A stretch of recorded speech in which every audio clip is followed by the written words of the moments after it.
evening. My name is Bianca La Paz. I'm a senior in urban studies.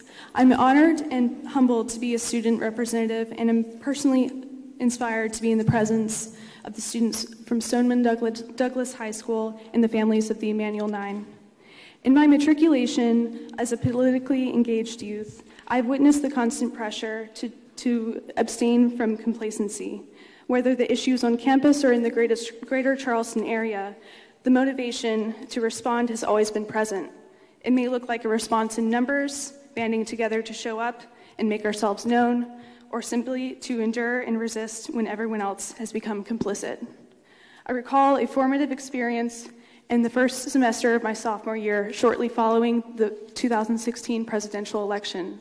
The collective response of my sustainability-minded peers and I was a more thoughtful, drawn-out philosophical reckoning.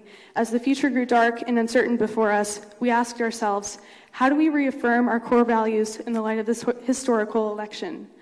In the weeks following, we broke out into small groups, a few of my peers to each one, set on reestablishing what sustainability meant to us in the form of a resolution. A fellow peer and I spent hours finding just the right language to define personal sustainability, perhaps one of the more ambiguous and difficult facets of sustainability. When emphasizing the importance of inclusive governance, we stated, tools of inclusive governance redesign our systems at the foundational level as personal introspection introspection redefines the ideological foundations of the individual, which eventually percolates into the rest of society, feeding into a steady wave of societal transformation. We finished our resolution with a simple flowchart, which said, in short, all artificial systems are designed around the cultures engaging them. Necessary changes to unsustainable systems require a change in cultural outlook to be implemented. Cultural shifts do not occur without some amount of personal introspection for the individuals within it. In this way, all sustainability issues are intimately tied to the personal sustainability and personal outlook. As we consider personal testimonies from the Stoneman Douglas High School students and others in the larger context of political reform this evening, we must challenge ourselves to use the courage necessary to wield political will in the face of political expediency. I'd like to introduce Mayor Tecklenburg.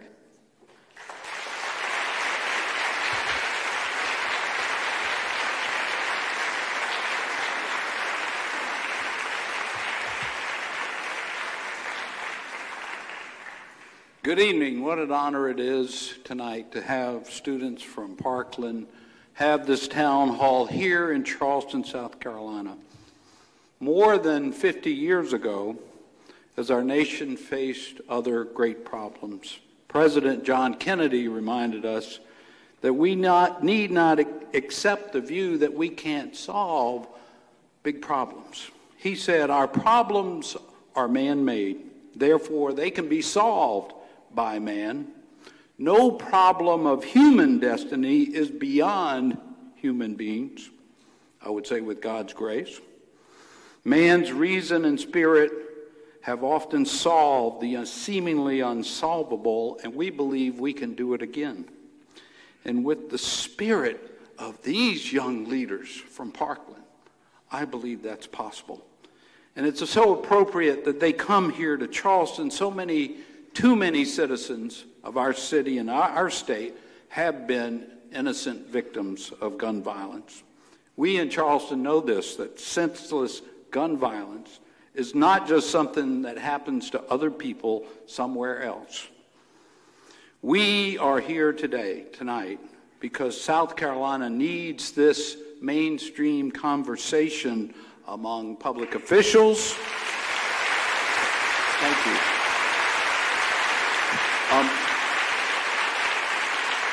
Among our law enforcement, our prosecutors, our victims, our families of victims, all people of goodwill, on how to enhance gun safety, encourage responsible gun ownership, and keep guns out of the hands of those who should not have them.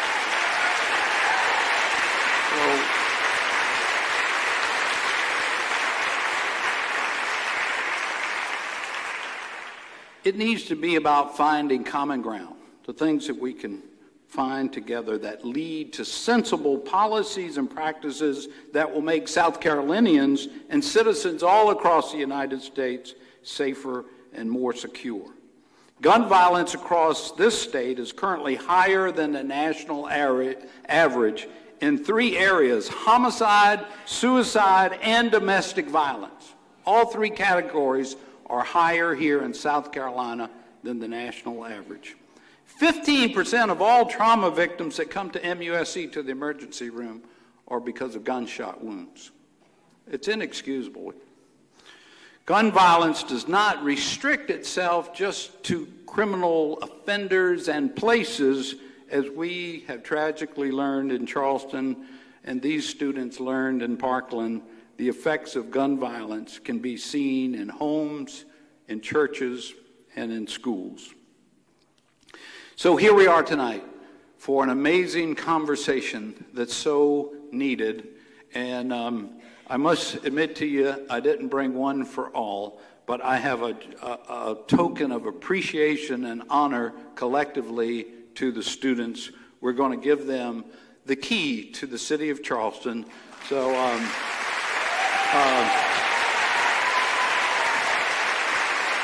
at this point, I present to you the Parkland students and the Road to Change Tour.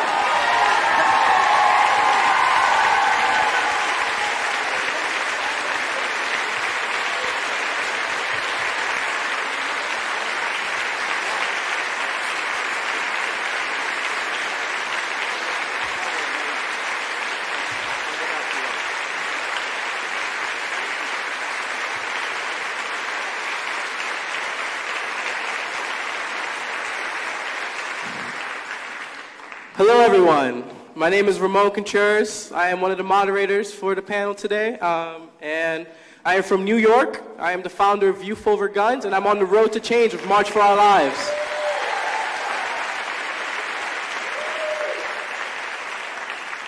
Good evening, everyone. My name is Lauren Hazelden. I am actually from here in Charleston, South Carolina. I was one of the organizers of the March for Our Lives Charleston. And I would like to introduce you to our panel for tonight, and I'll have them introduce themselves. All right, it's on. How you guys doing tonight? That was a little weak. How you guys doing tonight? That's what I'm talking about. You know, I think in order for these things to go smoothly, we want to be, passionate and loud with you guys, so reciprocate the energy. But furthermore, my name is Jamal Lemmy. I'm from Parkland, Florida. I graduated from Marjorie Stoneman Douglas in 2016, and I've been traveling with March for Our Lives and Roads to Change all summer long, working as the creative director for March for Our Lives, and I'm 20 years old. Thank you for having me.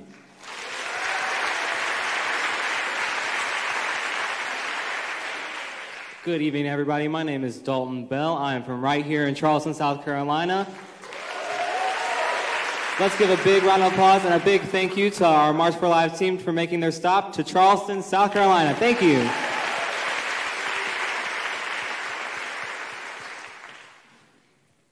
Sorry.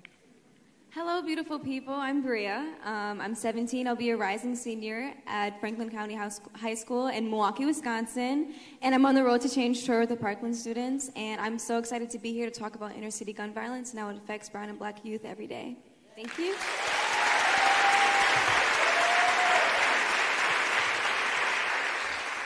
Good evening. My name is Jacob Gamble. I'm also from Charleston, like Lauren and Dalton are.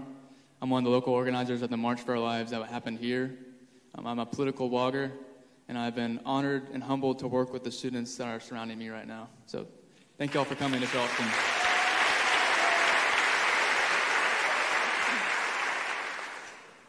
Charleston, how you doing? I'm Kyra. I'm 17. I'm a rising senior at Marjorie Stoneman Douglas, and I'm super excited to talk to y'all tonight and have great conversations and talk how gun violence affects all of us, not only Parkland, but everyone across the country, and how we could work to change that. Thank you.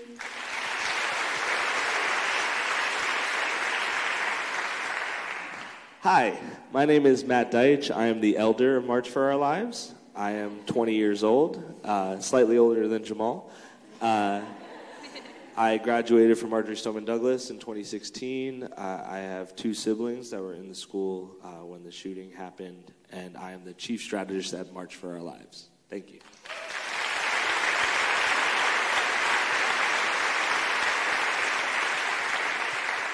Can I just say how much I love the energy right now in this crowd? Can we give ourselves a round of applause for that? Who's ready to get this started? All right. So the first question is for the entire panel, and it is, what brought you all here today?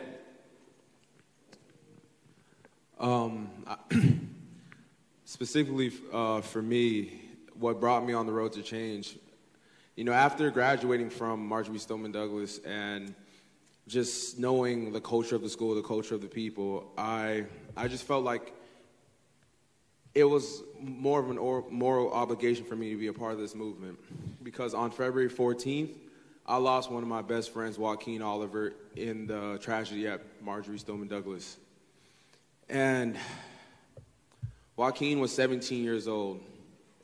Joaquin was an immigrant to this country. His family was, he also was an immigrant to this country. He gained his citizenship not too long before the shooting happened. I got to go to prom. I got to graduate.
And 10% of it is American guns on foreign soil. It's 10% of American guns on foreign soil? Yeah, so it's America actually accounts for 90% of the world's gun violence, 80% on American soil.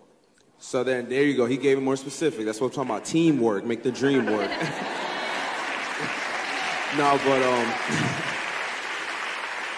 and it's so like I mean once I saw that and like having conversation with people that generally disagree with us, you can't look at that and say we don't have a gun issue. You can't, because people always come to us and they say, oh, you're trying to take my guns. You guys are gun grabbers. You guys, whatever you want to call us. And when it comes down to it, we just want to save lives. Because we're losing our friends, we're losing our family members, we're losing loved ones day in and day out. And for this tour, it's just so important because I think what society has done is it's made us perceive that we're so disconnected from one another, that we don't value human life, that we see each other as just another body, just another number. Because what we've realized is people who stand so far away in views from us, we tell them, I tell them a story about how I've lost multiple loved ones from gun violence, how I've lost people close to me, and you can just see their faces going from, oh, blah, blah, blah, to just like, oh my God, like I never knew that, like people have to live with this pain every day. And it's this idea of bringing the human element back into our daily interactions and seeing each other as people. And what the Road to Change has done is kind of taken this conversation and put it on the national front. So I'm taking this and I'm bringing it to your front doorstep. Because in order for this to change, you have to see what's happening in America. Because Parkland, like no one could have foreseen Parkland coming. No one thought in suburban white America you'd see this carnage, you'd see this movement sprout up. But you know what you do see, you know what the media does see coming, is when black and brown people kill each other. They see it. Because when in the media, they don't portray it as, oh, this name per se, my name is Jamal Lemmy. Jamal Lemmy lost his life. They don't see it as that. They see it, gang member dies. They label it off as gun violence. Because you know why? Because they don't value human life. Human life, and then that's just the problem. And what like the Road to Change is just giving us the opportunity, platform to tell you we're united on this. We have people from everywhere in the country, whether it's gay, straight, black, white. It's intersectional and it's diverse. And like I said, in order to solve this, we have to make it intersectional. And we have to create a coalition because this problem is going to take everyone. I mean, like to solve this problem is going to take everyone. And the Road to Change has really been the epitome of that.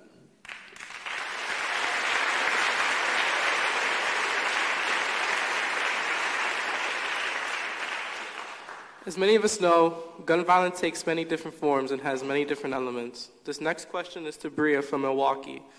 It goes, how is the funding and quality of public school system in your cities correlate to gun violence? So I'm Bria from Milwaukee. Hey, Bria. Hi. So show of hands, who in here is in high school? Oh, I thought it'd be more. Like, oh, yeah, give a round of applause. Okay, well, who in here has went to high school? How about that? Yes. So Milwaukee is an inner city, if most of you guys didn't know. So 12,224 students walk through a metal detector each day. 12,224 students in the Milwaukee Public School District are entered through the school and they approach armed guards.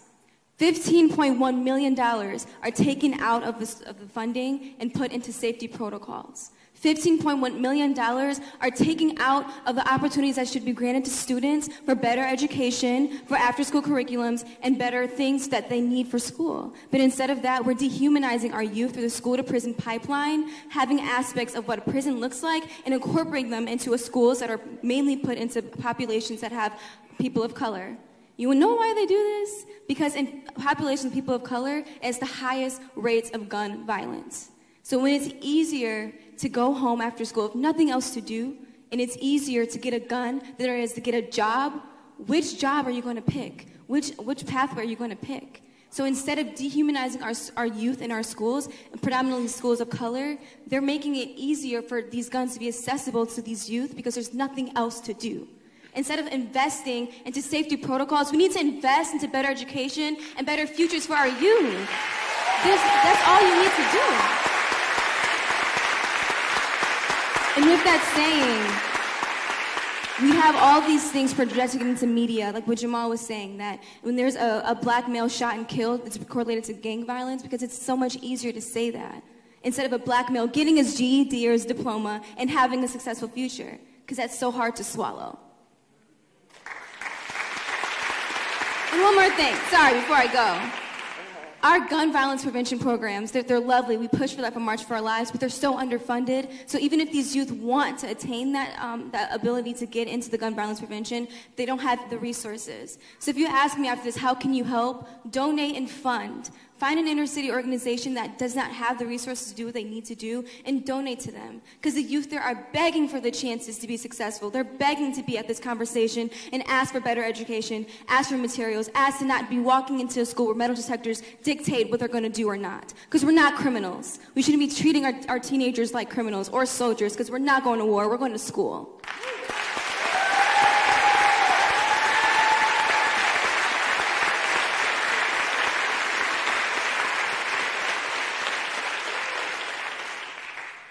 This next question is going to go to my fellow co-organizers of the Charleston March.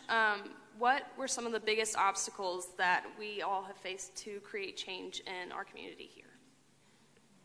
So in our community, our lawmakers tend to not take a stance on gun control. They don't make a yes or no, they just ignore it. So for example, my state representative posted on Facebook last week that she was asking for us to re-elect her in November. And I commented on it. I said, I can't support you unless you vote to support the bill to close the Charleston loophole. And she said, what loophole? And either she's playing dumb or she's incompetent. And either way, she does not deserve to be in office. So we need to get her out.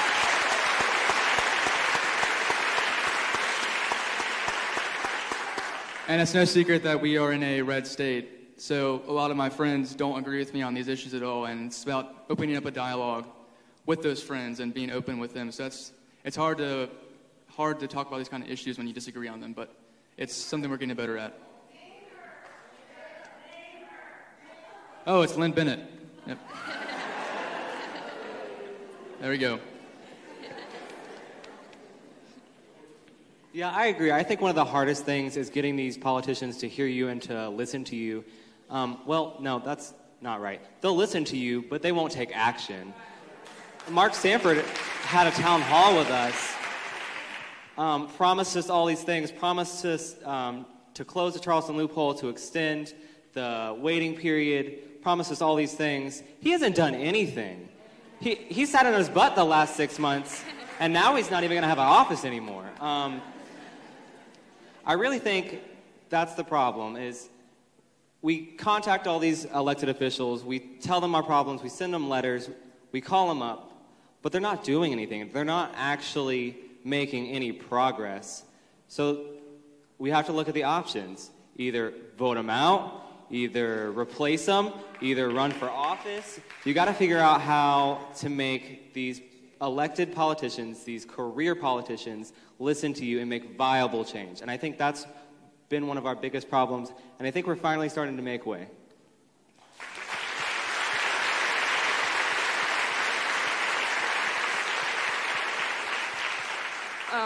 As one of the co-organizers here, another big obstacle that I've noticed in the Charleston and South Carolina area is that a lot of people in our state are very ignorant and very quick to assume that, when we're going for common sense, we're trying to take all of their guns.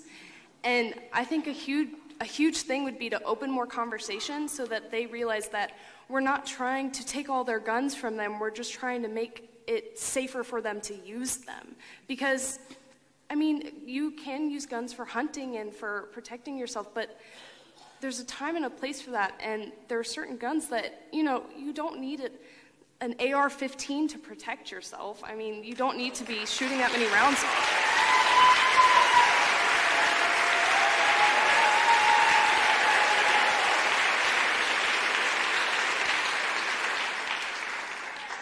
This next question should be very interesting.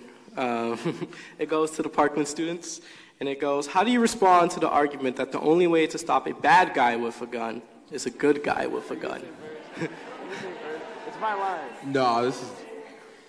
I'll let you have it. Jamal was about to quote me. When you hear it takes a good guy with a gun to stop a bad guy with a gun, you have to see that for what it is. It's not a safety pitch, it's a sales pitch. It's someone trying to sell you 2 guns.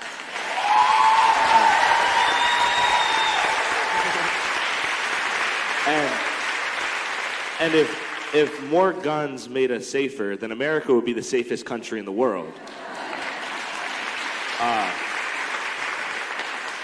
And places like Texas wouldn't have more mass shootings than any other country in the world. And so when you hear, I just want to respond to something that I heard earlier. You said this is a red state.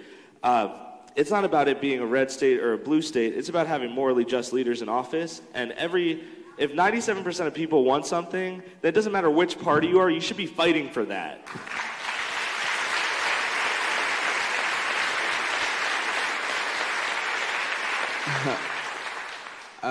And I personally love that question because at every stop, we always love to engage with counter-protesters because, like I said, we want to hear both sides to this issue. And this question's always brought up. It's like how, I think there's this complex that, gun admirers have that they can be the hero in every situation, when a gun's involved. But then I think about these tragedies and these atrocities that have happened. And I think back to what happened in Las Vegas. And, just you're a person and you want to enjoy your night on the town and you want to enjoy this concert. And then someone, who's obviously wants to wreak havoc has a vantage point that you can't see.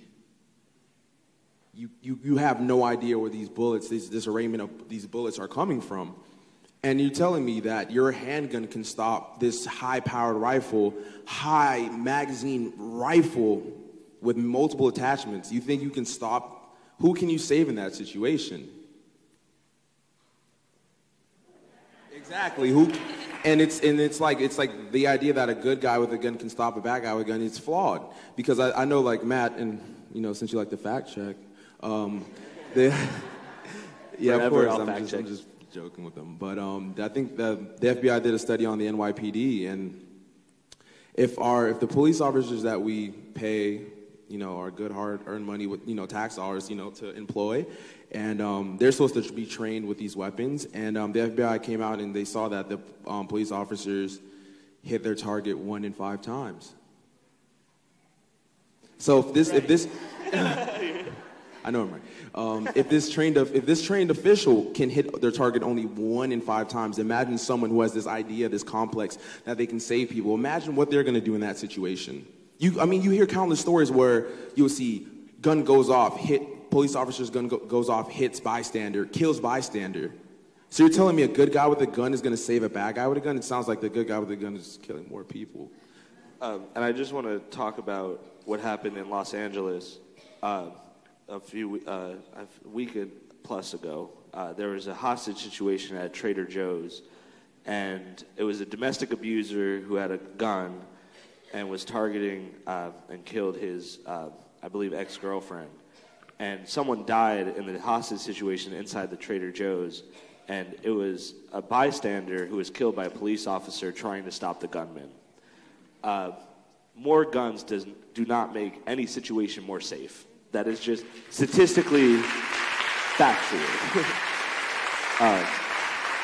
And that's a huge reason why the Republican-controlled Senate continues to block funding for CDC research on gun violence, because if more guns made us safer, then they would fund research to prove their point. But the fact that they're not funding research is because they don't want us to know that they are peddling bullshit.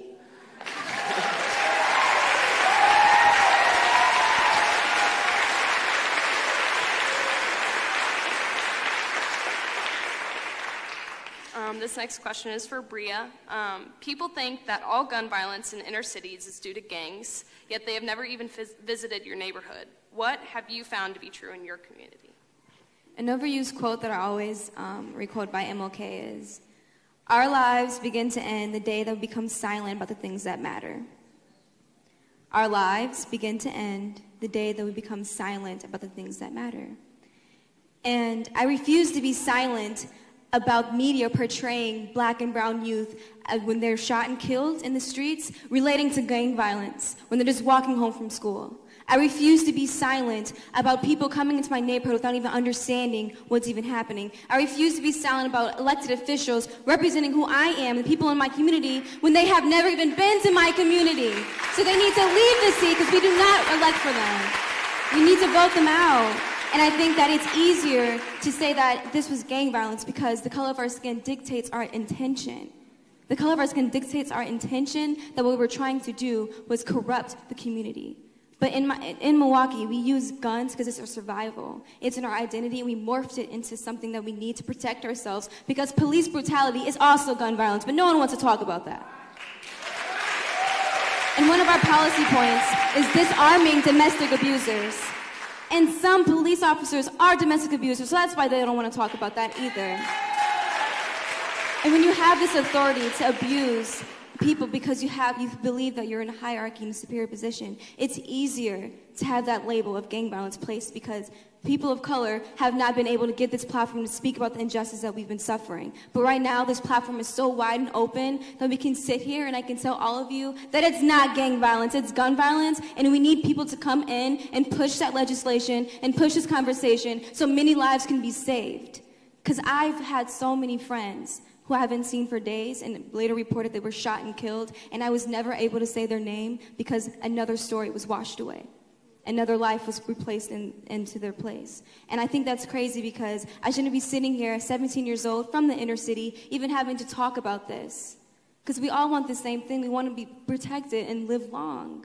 But how can you do that when you keep placing labels on different people who do not fit the spectrum? You have black people being in gangs. You have illegal immigrants being, or people coming of Latin descent being illegal immigrants. But you have white people shooting up schools being mentally ill. And that's not fair. It's not fair. And I think that in my community, and I know I'm always rambling about these things, it's just I'm so passionate about it because it's not fair, and we need to sit here and have this conversation with all you people in this room because our lives begin to end the day we become silent about the things that matter. And I don't want my life to end, so I will never be silent.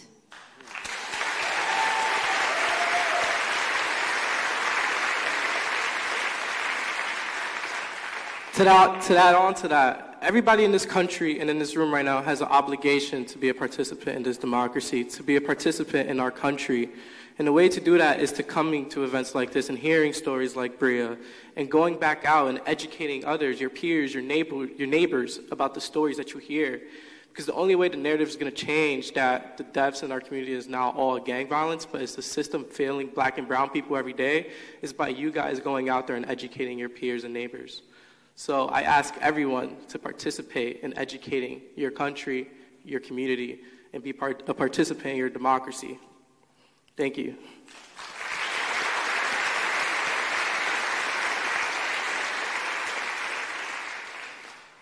So this question is to the locals. In many elections, young people between the ages of 18 and 29 can make the difference if they turn out to vote. How are you planning on continuing to inspire the youth in your community to vote for morally just leaders? What advice would you give to those who want to break into social activism? Okay, so registering to vote, that's kind of our main goal right now on LSPA is to get people registered to vote. And we want to be able to register to vote because this election coming up on November 6th, 98 days away, is a fight for our country. This is a very pivotal moment in our history. We have to show up and put forward our vote to make sure we are being heard. Young people do not vote very much compared to old people. That's the truth. We equal them now. Millennials are now equal to baby boomers in terms of population. So we can flip a lot of districts if we just register to vote and actually turn out to vote. But we don't do that. So our goal is to change that. And it's not a sprint, it's a marathon doing this. So we can't do it by ourselves. I need y'all's help to do it. So get out the vote, rev it up, register, educate, vote.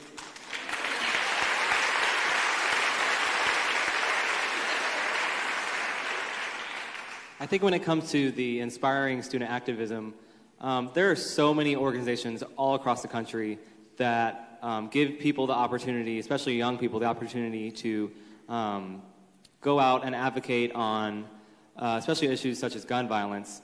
And if you don't want to join one of those, you can start your own. You can do whatever to get out there and start advocating for legislation against gun violence. And when it comes to inspiring people, I didn't get into this until after the Parkland shooting. And I'm not going to say that it inspired me, because it didn't, but it moved me to realize that I had to do something. I couldn't let this just keep going on. It happened in my community. It happened in someone else's. It shouldn't be happening. And it moved me to want to make a difference. And it shouldn't take any more mass shootings to move any more people. We have to do it now. The time is now to make a difference. The time is now to go out and advocate for proper gun legislation, common sense gun legislation, to get passed in our local, state, and national governments.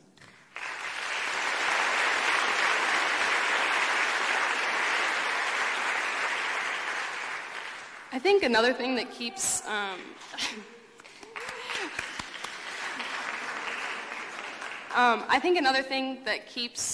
especially, students in our state from, going out and pursuing social activism is that our governor sees us walking out of our schools and calls us puppets of the left side.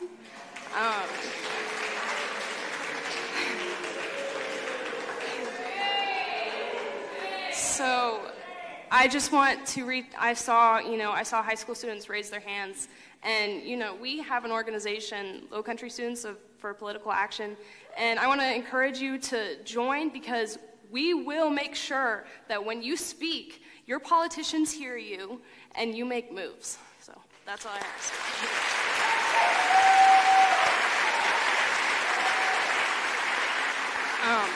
This next question is for the Parkland students. How have you collaborated with other communities affected by gun violence? Oh, you got it, go ahead. You want me to go first? All right. I think one of the things that I'm proudest of is our inclusion of people across the country who have been impacted by gun violence on our road to change. We have people that were on the tour from the south side of Chicago, west side of Chicago. We had people from St. Louis, Milwaukee. And really it's that we realize as an organization, as people, that the people that were put in the media can't really tell the whole story. Gun violence isn't just mass shootings, it's police brutality, it's everyday shootings, it's drive-bys. This has been affecting people for years, and they haven't gotten the platforms to share their stories, share their pain. And really, there's so many people that are killed every day that don't get a news story, don't get trending on Twitter, don't get a hashtag. And it's really opening up that and opening up the conversation and letting people know that there's things going on in the country that we don't know about because we're stuck in a bubble. And we don't realize that things happen outside of our bubble, and there's people that are suffering, and that it shouldn't take something coming to your doorstep for you to be aware, and us going around and spreading our stories is really changing that.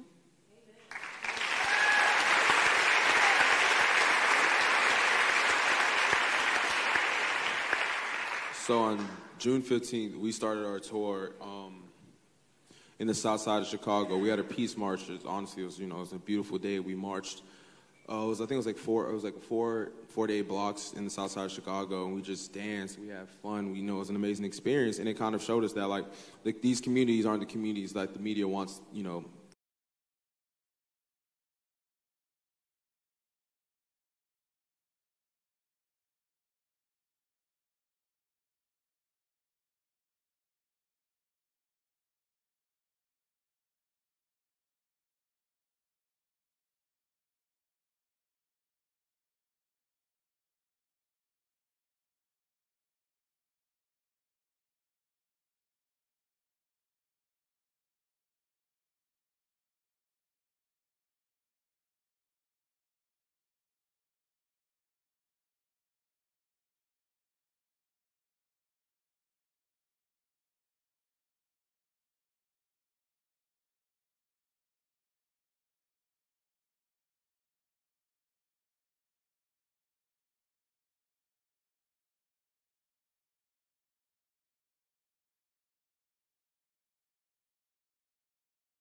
State Senate. So vote them out in 2020.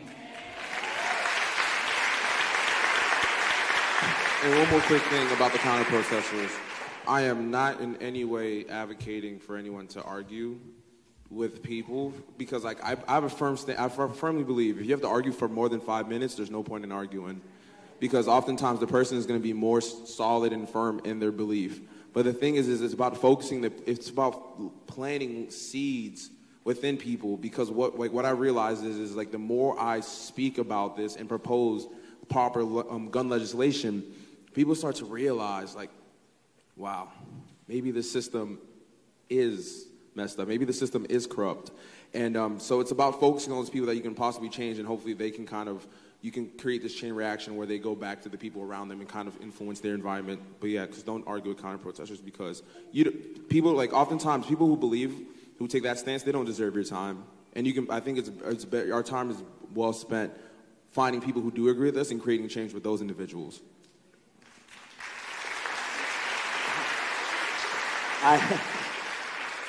I was going to answer your guys' question, but Jamal did, so I'm going to follow up what Jamal said. So you said it was a debate. It's not a debate. It's about educating. There is no two sides to this. There are the people who are actively trying to save lives, and there's people who are fighting for quote-unquote gun rights. On Fox News the other day, a few weeks ago, there was a guy who runs the NRA in Illinois, and he was asked about 3 of our policies: red flag laws, universal background checks, and CDC research for gun violence, and violence prevention programs, 4 policies. And he was asked, well, do you think this would work to save lives? And he goes, yeah, it's effective to saving lives. And they're like, whoa, okay, so why are you blocking it? He goes, it obstructs gun rights. If you care more about the rights of a gun than the rights of people and the right to life, then you are not actually serving the people.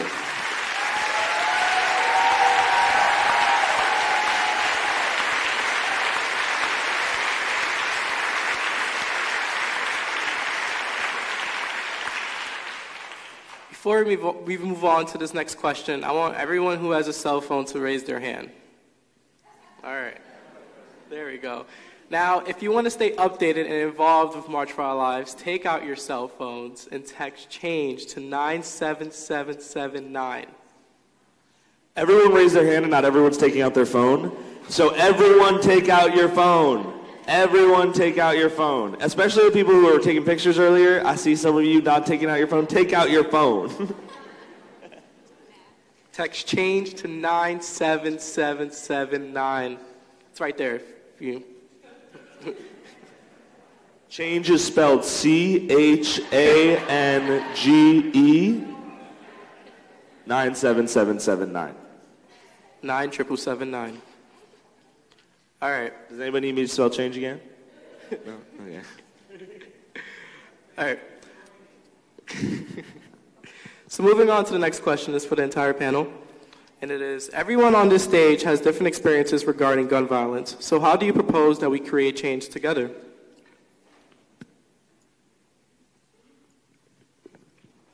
I don't really have a long answer to this, but I just think everyone should just be aware and look at this room today and look at this stage. And I think this is the epitome of what changes for this country. It's about bringing a diverse group of people and having an engaged audience and an engaged and educated voter force so that when November comes, we are voting in morally just leaders and voting out the people who don't represent us. And I think that's how change is brought to this country.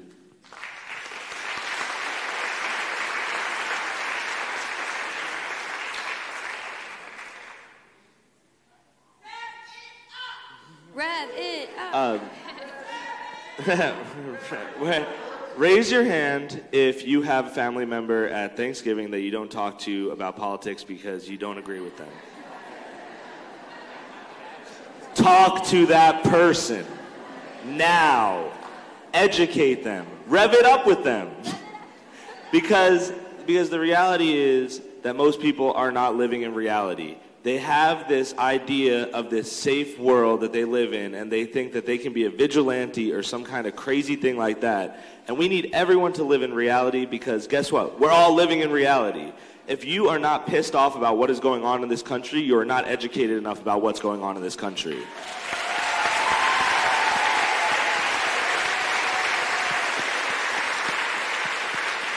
And on top of that, you have to get out of your comfort zone. It is so easy for us to feel comfortable and be fine just being comfortable and saying, this does not affect me, this is never going to affect me.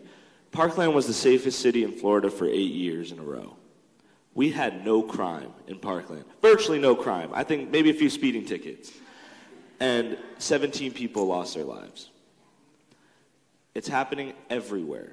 Every single day. There's a shooting at Thousand Oaks Mall in California. Thousand Oaks is in the top 5 safest places in this country. If the top 5 safest places have people being shot and killed, it's not safe. There is no safety in this nation. If people in Congress who have trained armed guards can get shot, no one is safe. And so if the conversation ends here, if you learn something tonight and you do not educate someone else, then you have failed us and we have failed you. We need you to keep this conversation going and work with people that you may not necessarily reach out to for a conversation. Because if we can educate each and every person in this country, then we will save lives. We will stop the violence, and we'll be able to come together and actually be Americans and not just Democrats or Republicans.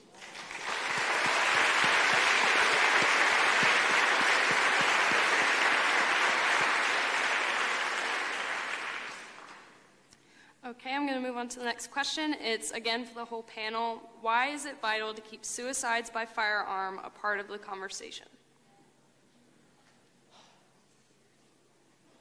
Other methods used for suicide have less than a 50% success rate. Guns are successful over 90% of the time. That should tell you everything you need to know about why gun suicides are part of the gun violence problem. If people had less access to firearms, then maybe they would be alive today. I have a friend, Harry Pennebaker from Wisconsin. He lost his mother to gun violence because when she needed mental health help, she wasn't able to see someone for 30 days.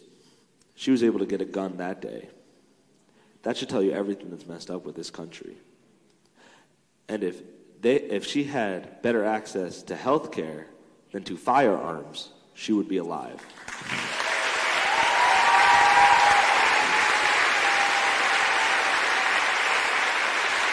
Nine,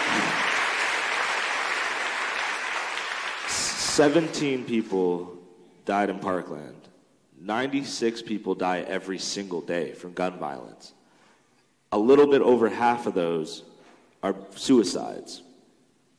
Things like red flag laws, extended waiting periods, universal background checks lower the suicide rate. So these are gun violence prevention laws that work to lower the suicide rate because of a lack of access to firearm. Gun suicides are part of the gun violence problem in this country, and ignoring that is being ignorant to what's actually going on.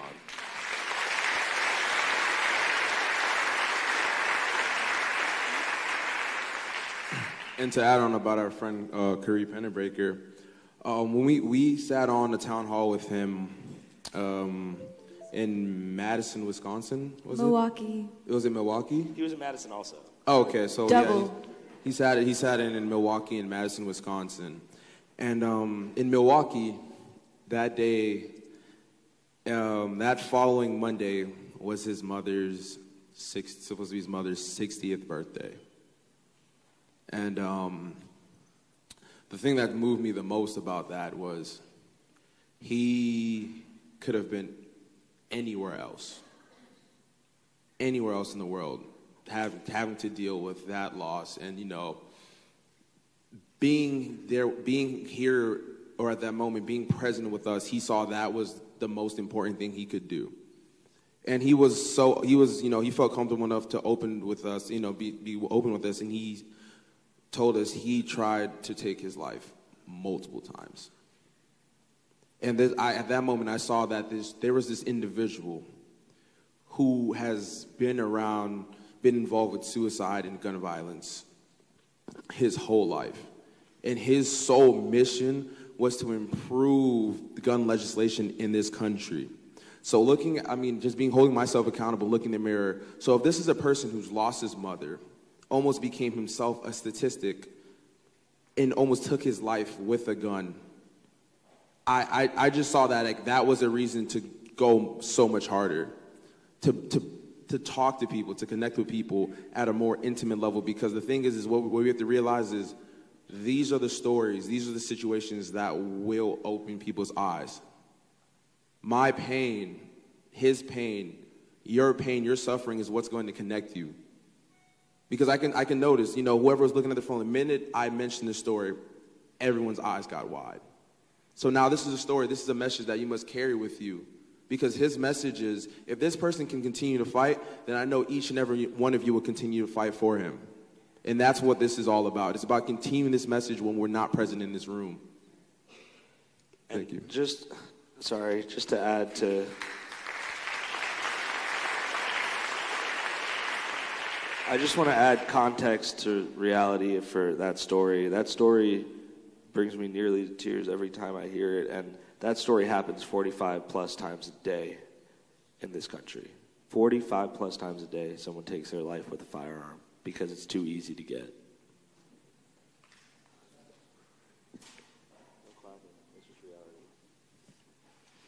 Moving on to the next question. A lot of representatives and candidates here in South Carolina receive A ratings from the NRA.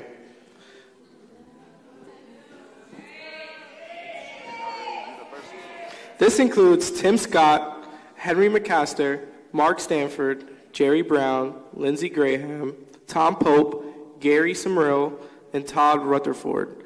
How exactly does the NRA get in the way of passing common sense gun legislation?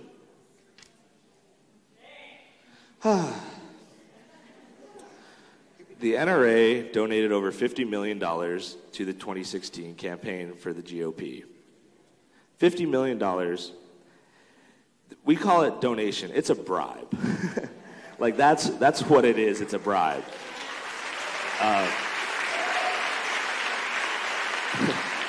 We were in Iowa where a representative named Steve King, who is a racist, called out our friend Emma Gonzalez for her Cuban heritage. We said that he is a puppet who is in bed with the NRA because he took an $11,000 bribe. His response to that wasn't that it wasn't true. He said, $11,000 isn't enough for a bribe. Raise your hand if I gave you $11,000, you'd pick up the phone. Come on. Like, you'd at least listen. Like, that's a bribe. Trump took $30 million from the NRA. $30 million from the NRA. And I said that to a gun owner in Dallas, Texas, and he said, Trump funded himself. I'm like, no, that's not true at all. He took $30 million from the NRA. So the NRA funnels money to these campaigns and uses scare tactics to make politicians afraid to act. Because they say, if you don't take the money, we're going to fund your opponent. And not only are we going to fund your opponent, we're going to fund your opponent and fund the smear campaign against you. And so this money is being used to intimidate good people from doing the right thing and get bad people to do nothing. And the inaction is causing more and more people to die. The NRA does not represent gun owners, it represents gun manufacturers. Gun manufacturers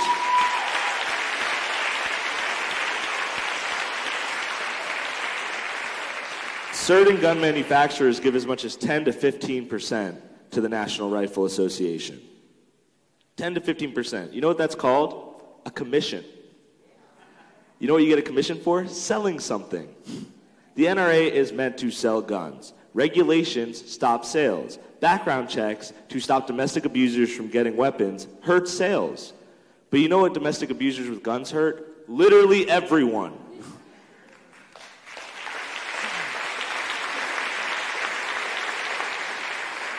I've actually met with Tim Scott and asked him this question. I asked him, is it true that you took $20,000 from the NRA in the last election cycle? He said, no, I took $13,000. And the person next to me, we were in a reunion with a bunch of other students, and the person next to me asked, why did you take it in the first place? Because he told us, he's like, I don't listen to the NRA at all. If they asked me to support this bill tomorrow, I'd probably say no. And then the girl next to me asked, why did you take it in the first place? And he didn't really have an answer to that. So I'm not sure I believe him when he says that he would say no to the NRA if they asked him to support something. So I would ask him, I ask him to not take any more NRA money.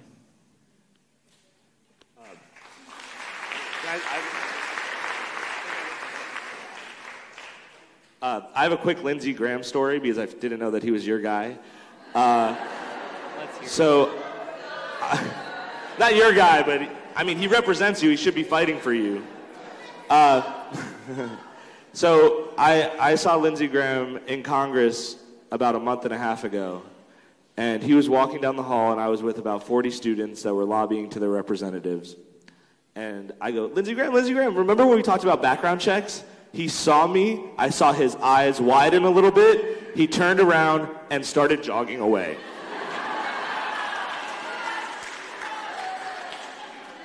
Does that sound like a elected official representing the needs of us?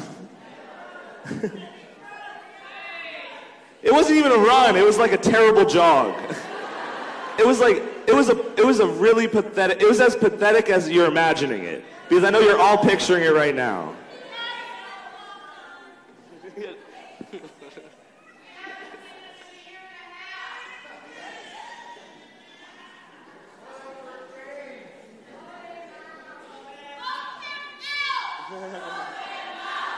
Vote him out. Vote him out. Vote him out. Vote him out. And you know, so here's a sales pitch. So you see Ramon's shirt that he's wearing, the nifty little QR code? If you scan that, it registers you to vote in less than 2 minutes. So Jamal designed those shirts. And so the first step to voting someone out is to register more people than voted for that person. And so I expect every single one of you that chanted vote him out to register like 15 people to vote. And then you will vote him out because you'll have more of you than people that can tolerate someone that runs away from children who survived shootings.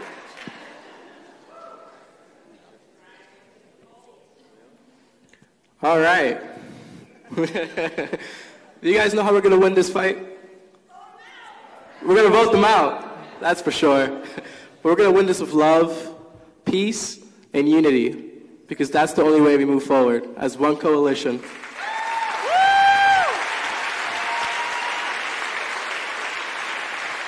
So now we're going to open up the floor to a couple of the audience to ask a few questions. We're going to do 2 lines.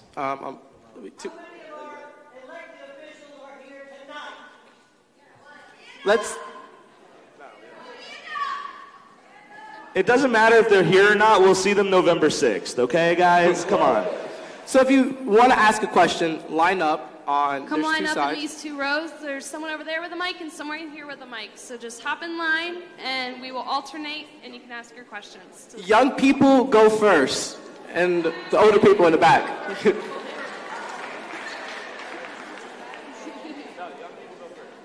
Yeah, young people go first. So let the young go to the front. If you look like you need to be carded, you get to go first. Come on, young people. My name is Becca. I'm from Charleston. So I'm not going to be 18 by the time for voting this in November. So what should those of us who aren't old enough but want to do something, what should we do? Okay, so I had a 15-year-old from Parkland come up to me and ask me the same question.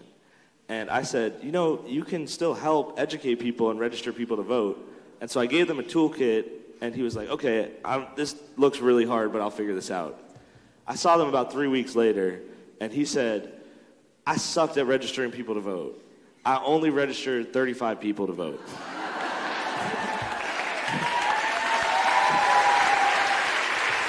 But that's not the only thing you can do. You can still have this conversation. I'm sure you're around adults a lot. And so you can tell them, especially the ones that are wrong, what they need to know in order to save lives. So you educate yourself. If you go to marchforourlives.com, we have a little tab that says How We Save Lives, and it has all of our policy points, and there's a little read more button, and if you hit the read more button, it tells you which states that law is being used in and how many lives it's been saving. So you can arm yourself with the facts and educate people. And you can also be a part of great local groups like the one that's on stage today, and I'm going to let them talk about that. You can join us. It's pretty easy. Just email us at lspacharleston@gmail.com and we will get you on our team. lspacharleston@gmail.com. And we're going to hang out after so you can ask them if you want to be a part of it, because we need as many volunteers as possible to be going out and educating people and registering people to vote, so come November 6th, we don't have these corrupt politicians.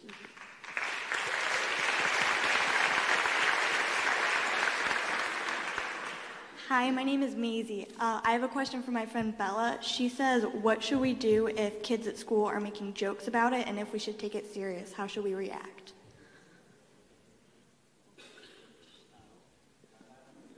Like the gun violence in general. The Nobleville shooting that happened, it was a middle school shooting in Indiana. And like every shooting that has happened, survivors of that shooting and family members of the victims are able to reach out to us almost instantly because of social media. And one of the kids from Noblesville that was in 6th grade DM'd a meme of his school shooter to someone in March for Our Lives and said, what do we do when we see stuff like this? And my friend said, don't ignore it, face it, encounter them, face them and tell them why that is wrong. Because if we can get everyone to stop the ignorance, stop the racism, stop the sexism, stop the pure hate, then we can continue to come together and create larger coalitions. So when these kids aren't taking it seriously, you have to tell them what's actually happening. It is impossible to ignore anymore. We have too much access to educational tools online and just in person. I mean, I feel like we're learning something every day, and we can educate the people who aren't taking it seriously, because I know people who didn't take it seriously. I knew people at Stoneman Douglas that didn't take it seriously. I know people at Santa Fe High School who didn't take it seriously. And if we keep not taking it seriously, then it's going to keep happening, and it's going to affect each and every one of us. Thank you. Wait, don't leave. I want to speak on that as well, because it came on my heart. So at my school this past January, someone posted white and colored over our drinking fountains. Yeah, right? In 2018, this year. It's crazy. And I remember looking at that on my phone, and I had two choices. I could either cry my eyes out and be like, oh, that sucks so much, or what Matt says, I can face it. And I decided to face it because that's what I have to deal with, and advocate for people who have this skin color, who for years in the civil rights movement were called colored as a demeaning term. And I faced it, and I got what I wanted because my administration also faced it with me, because I was at their office every single day, because it wasn't a joke. And I know this doesn't relate to gun violence, but that moment for me showed me that I can do anything that I want. If I wanted it, I reached for it and I got it. So if people are making jokes about it, let them laugh. Ha ha ha. It's very funny. But for you, it's serious and it's your reality, and you're caring for your life because you think it matters. So keep doing what you're doing. Thank you so much. You're welcome.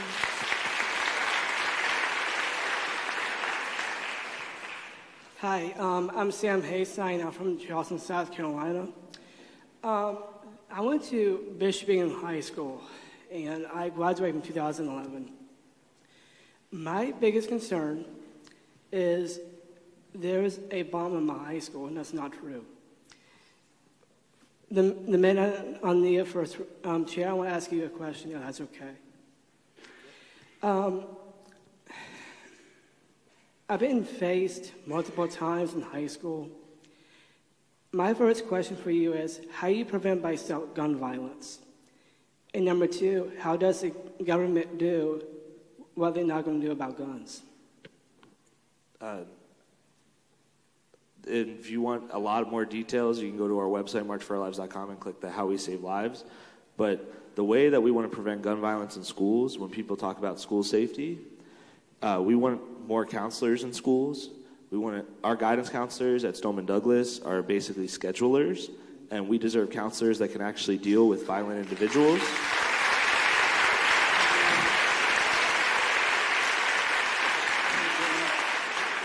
And people who can actually mentor these young people to be better. And secondly, we want to add safety measures in the public safety world, because if we can actually combat public safety instead of just school safety, then school safety will handle itself.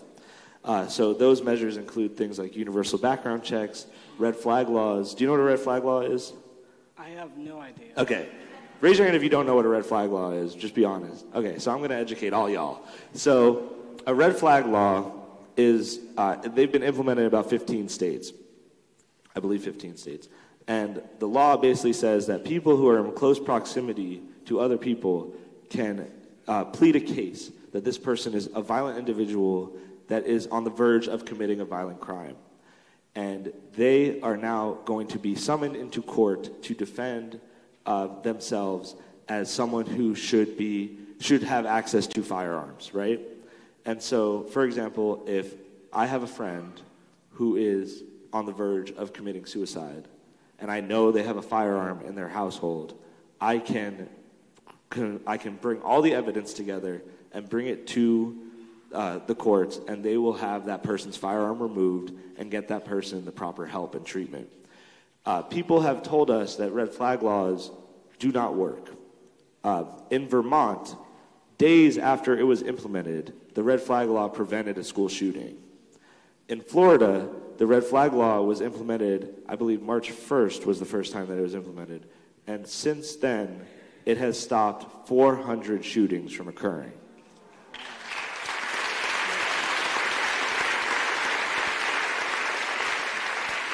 Red flag laws are universally supported because it includes due process and is simply about disarming violent individuals. If we can't get behind disarming violent individuals, then you do not care about public safety.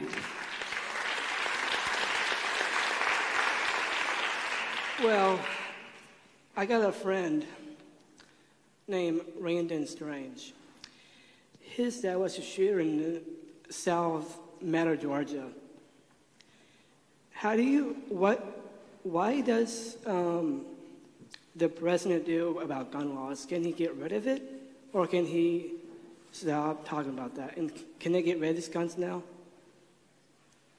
We can add common sense legislation that can make it more difficult for people like domestic abusers and violent individuals to get firearms. And we can add more licensing and training necessary to own a firearm. What we advocate for isn't for people to lose their firearms or get their guns taken away. We advocate for people to have to go through some kind of check to make sure that they are not a violent individual or capable of committing this mass crime so that we can ensure public safety. So there are laws that can be put into place to stop gun violence, and we see it in states like Massachusetts that have been able to drastically lower their gun violence that was happening in inner city Boston and around the state by implementing these common sense legislation. And if you want to educate yourself on this legislation, go to marchforourlives.com and click How We Save Lives. All of our points are there, and I promise you'll learn something. Thank you. So moving forward, due to time, we're going to do one answer per question. So just want to put that out there. All right, I'm Bennett from here, Bennett Skinner. I have a question. We've had a lot of call-outs of politicians tonight, but I was wondering if there are any politicians or lawmakers which you would like to shout out for dedication to trying to save lives. Thank you. So, there's one man in particular who's actually walking out of the auditorium right now, over there. Marlon Kempson.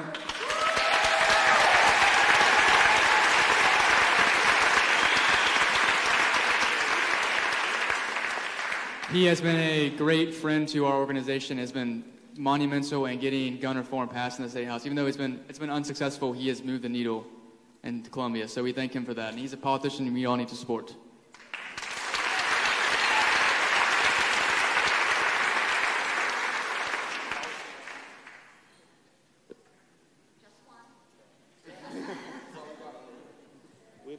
policy, not people. So I know that an argument from the other side of why people like you shouldn't be taken seriously is that you're so young, that you're only in high school, that you just graduated. On August 20th, it's going to be my first day of 7th grade. How can people take me seriously when I want to talk about serious issues like gun violence?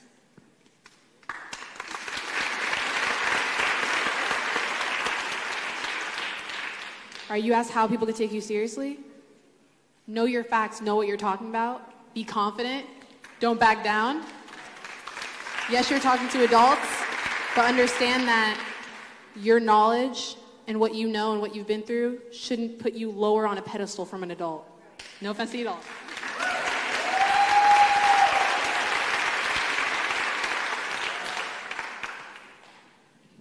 All right.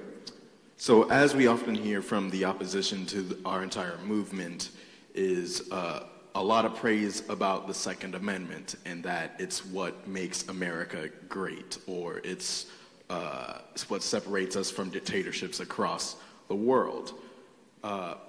My question is, are the lives lost every single day the cost of freedom? The short answer is no. The long answer is America does not lead the world in freedom and democracy.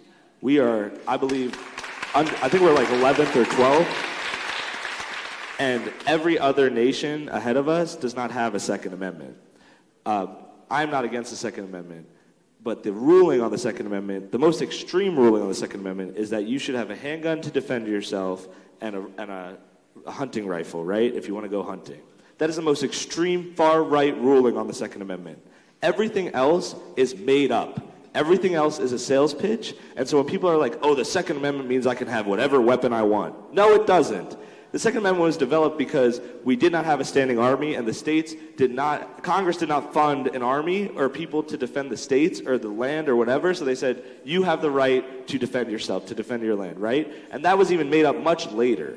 So the actual, what the founding fathers wanted of the Second Amendment, we actually do not understand now. We can't ask them. But I'm sure that if they saw what happened in Las Vegas, they would say that's not what the Second Amendment's for.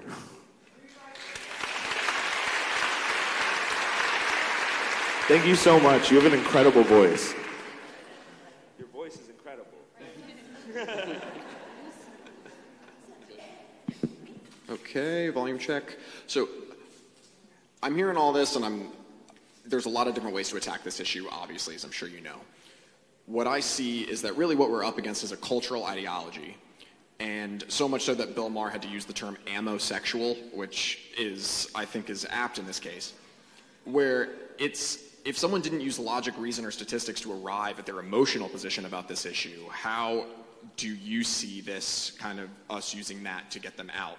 And I guess the real question is, being young people, and I'm 26, so I'm not that much further ahead of y'all, we're going to be the cultural change in the country, and I guess how do you see the best way to actualize that? Because like our entire future is kind of on the line here.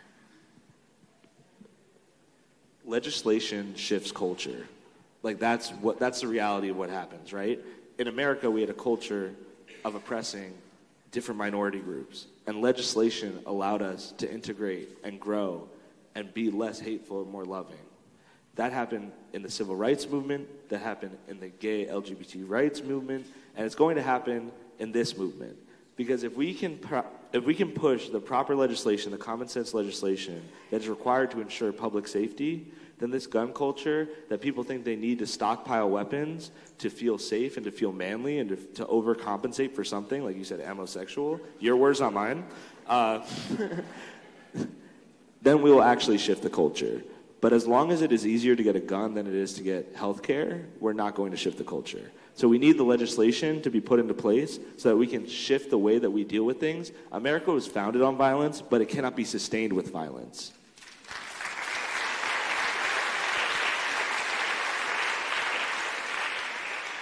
Hello. So this morning, CNN just came out with a story about how 3D printing of guns will be legal as of tomorrow. And I just want to know, how do you think that'll influence the rest of your tour? How will that influence just the way in which the movement will go? Okay. There was just, so a judge blocked it, but it's only temporary.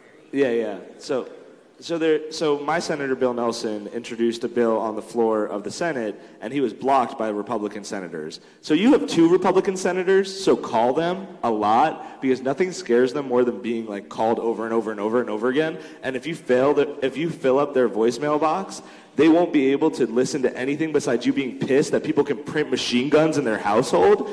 And that CNN story that was run this morning was actually led by our good friend Fred Guttenberg, who lost his daughter in the Parkland shooting. And Fred called me today talking very optimistically about what is being done in the Senate and Congress and with the court system. And Trump even tweeted that he will look at this, but he said he'll look at many things, and he doesn't look at many things. So my advice is to simply call your senators to mobilize and organize and educate, because when my friend Fred went to Congress and told people about what was happening, they did not know that this was happening. Our politicians are incredibly out of touch, and they are the oldest Congress when the young people have access to educational tools that they have no idea how to understand. And so it's up to us to continue to educate people. So I'm so happy that you know what's going on, but it's really important that older people know what's going on, because right now older people are running the country. That's not going to be the case for much longer, but right now older people are running the country.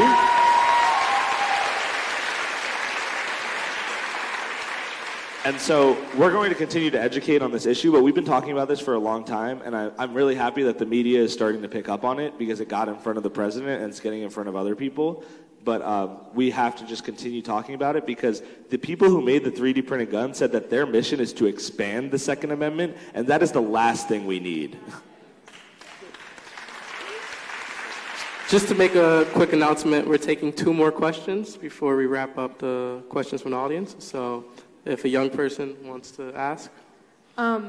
If you still have questions, we have flyers at the end that will have an email on it for our organization, and you can email us your questions and we will get back to you with what we think you should do. So we will take 2 more. One from the side. So I have a friend whose dad is a cop, and she's not allowed to go to the county fair, being afraid of gun violence. But her father carries a loaded weapon. How do I respond to that?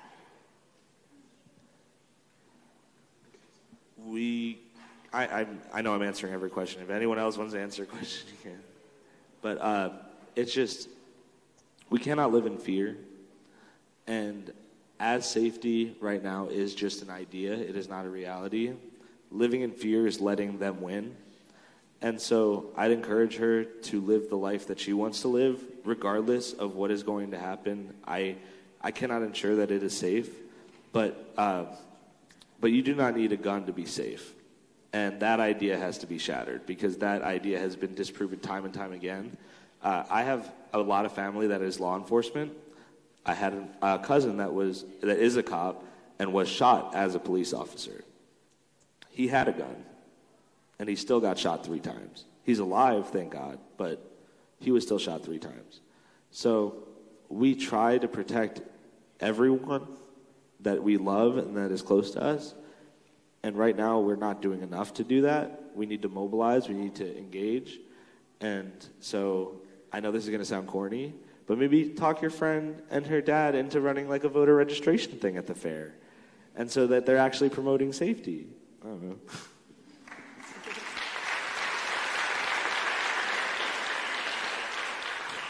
Hi, my name is Katie Batten. I'm from Somerville. I'm also a member of the League of Women Voters in Charleston, so if anyone wants to register more people to vote or help with forums this fall, they're doing that. I'm going to college, but for the Parkland kids, I personally was surprised by the assertions from Alex Jones, Rush Limbaugh, more right-wing news sources that the Parkland kids were crisis actors or lying or all that. Were you surprised by those assertions? I was more surprised that people thought crisis actor was a real job. And then I found out it is, and Alex Jones is a crisis actor. Under oath, he said that I am a character, so he is lying to people. Under oath, he said that. Dana Lash is a crisis actor. She is lying to people about what actually makes them safe. Were we surprised that people attacked us? No. David told me right away that people were going to attack him. But people boo David. But if David was killed in the shooting, they would use him as some kind of martyr. They'd cheer for him. They'd mourn him. But because he's alive, saying that he doesn't want more people to die, people are attacking him.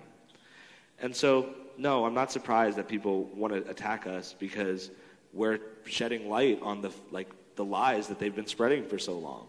But we're not going to deal with lies anymore. And no one should have to deal with lies anymore. We need everyone to be educated and living in reality so that we can actually fix the problems that are affecting the most vulnerable people. So yeah, I hate Alex Jones. He's a terrible person. And no one should listen to him because he is a character. But you know who you should listen to? Your neighbors, people, us. Because we are just like you. And we are going to continue to just be ourselves and educate people about what is going on in this country.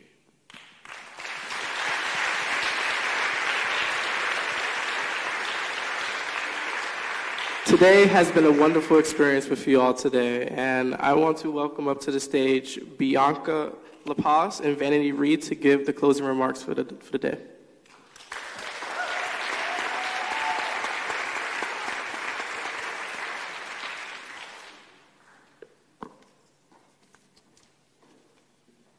Good evening. Can we give a hand for the panel one more time? Y'all can be louder than that.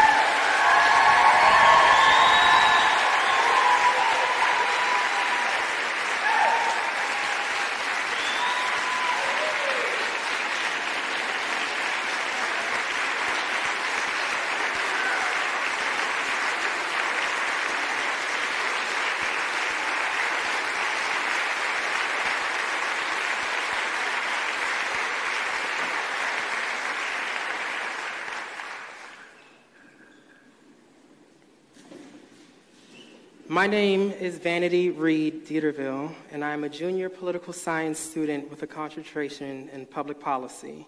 And I'm joined tonight by my colleague, Bianca La Paz, a senior majoring in urban studies.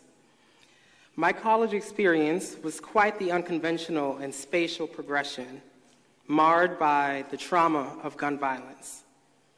When I first entered college, I attended a historically black college in Atlanta, Georgia. It was, surprisingly, at the time, too easy for streams of students to be robbed at gunpoint, something that I experienced in January of 2013 while walking between the campuses of Morehouse College and Clark Atlanta University. I, along with 3 of my colleagues, were accosted and robbed forcefully at gunpoint. It was the ultimate stripping away of my humanity that I could have ever possibly felt. My phone, my wallet, my personal identification were all without hesitation stolen. When I walk around downtown Charleston and I think about how much more open and interconnected with the city the College of Charleston's campus is than the campuses I walked in Atlanta, my spirit wanes slightly for knowing the possibilities of what could be. And I ponder again as to how we can reconcile our intentions of safety versus our impacts of complacency. I find our very convening here tonight necessary because the personal testimonies rendered are indeed significant factors in the agenda setting and formulation phases of the policymaking process. Thank you.